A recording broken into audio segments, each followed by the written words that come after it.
ভাতের প্রথম পাতে যদি এই ভর্তাটি থাকে আর কিছুই লাগবে না।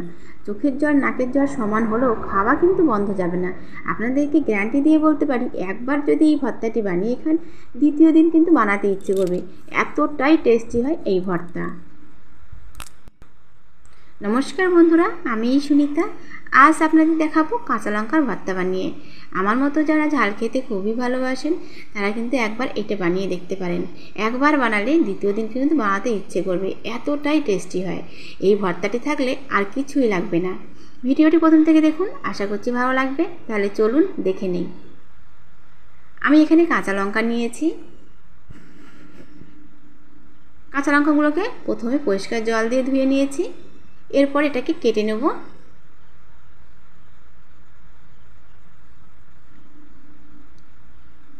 কাঁচা লঙ্কার ভিতরে যে দানাটা থাকে সেটাকে কিন্তু আমি ফেলে দেব। দেখুন, কাঁচা লঙ্কার ভিতরের থেকে সমস্ত দানাগুলো কিন্তু কেটে বাদ দিয়েছি।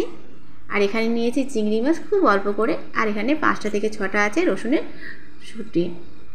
প্রথমে কড়াইতে সর্ষের তেল দেবো, খুব বেশি সর্ষের তেল দেবো না, ঠিক 2 টেবিল চামচ সর্ষের তেল দেবো। আর তেলটা ভালোভাবে গরম হয়ে গেলে এখানে কাঁচা লঙ্কাগুলো ভেজে নেব হালকা বাদামি করে। মিডিয়াম আঁচে রেখে এগুলোকে ভেজে নেব। এর সঙ্গে দিয়েছি খুব সামান্য পরিমাণে নুন।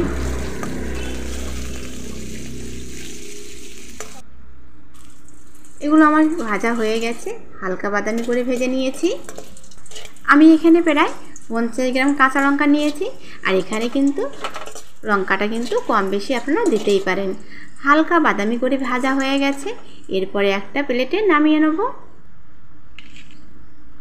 আমি এখানে তেল পাল্টাবো না, ওই তেলে দিয়ে দেবো চিংড়ি মাছ আর দেবো এখানে রসুন। এর সঙ্গে দেবো খুব সামান্য পরিমাণে নুন আর হলুদ গুঁড়ো দিয়ে ভেজে নিতে হবে বাদামি করে। এখানে কিন্তু আর কোনো মশলা দিতে হবে না, সামান্য এই কটা উপকরণ দিয়েই বানানো যাবে এই কাঁচা লঙ্কার ভর্তা। মিডিয়াম আঁচে রেখে এগুলোকেও বাদামি করে ভেজে নেব। এগুলো ভাজা হয়ে গেছে, এরপরে নামিয়ে নিয়েছি। প্রথমে ঠান্ডা করে নেব, এরপর এটাকে শিলে মিহি করে বেটে নেব। আমি এখানে শিলে মিহি করে বেটে নিচ্ছি বন্ধুরা, আপনারা চাইলে কিন্তু এটাকে মিক্সিতেও মিহি করে নিতে পারেন। এটা গরম ভাতের সাথে খেতে অসাধারণ লাগে।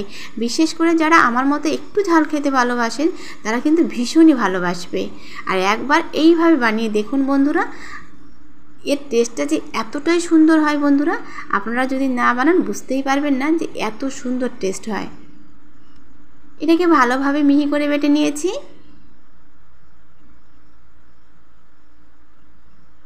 আর এটাকে বানাতে কিন্তু খুব বেশি সময় নেয় না, 5 মিনিটের মধ্যে কিন্তু এটা একদমই হয়ে যায়। এটা আমার বাটা হয়ে গেছে, একটা বাটিতে নামিয়ে নেব। আপনাদের কাছে যদি ধনেপাতা থাকে এখানে কিন্তু অল্প করে ধনেপাতা দিতে পারেন। আমার কাছে আজ ধনেপাতা নেই, আমি এখানে দিতে পারছি না বন্ধুরা। এটা আমার বাটা হয়ে গেছে। একবার যদি এইভাবে বানান দ্বিতীয় দিন কিন্তু আপনাদের বানাতে ইচ্ছে করবে। আমরা এটাকে খাবো গরম ভাতের সাথে। ভাতের সঙ্গে খেতে কিন্তু ভীষণই ভালো লাগে। আর এটা যদি ভাতের প্রথম পাতে থাকে আর কিছুই লাগবে না। আপনারাও ঠিক একবার এইভাবে বানিয়ে দেখুন বন্ধুরা, আশা করছি ভালো লাগবে। যেসব বন্ধুরা এখনও আমার চ্যানেলটাকে সাবস্ক্রাইব করেনি, প্লিজ বন্ধুরা আমার চ্যানেলটাকে সাবস্ক্রাইব করার জন্য অনুরোধ রইল। আর আজকের আমার লঙ্কা ভর্তা কেমন হয়েছে অবশ্যই কমেন্ট করে জানাবেন। লাইক ও শেয়ার করতে একদমই ভুলবেন না। তাহলে বন্ধুরা সবাইকে আজকের মতো নমস্কার। সবাই ভালো থাকবেন, সুস্থ থাকবেন।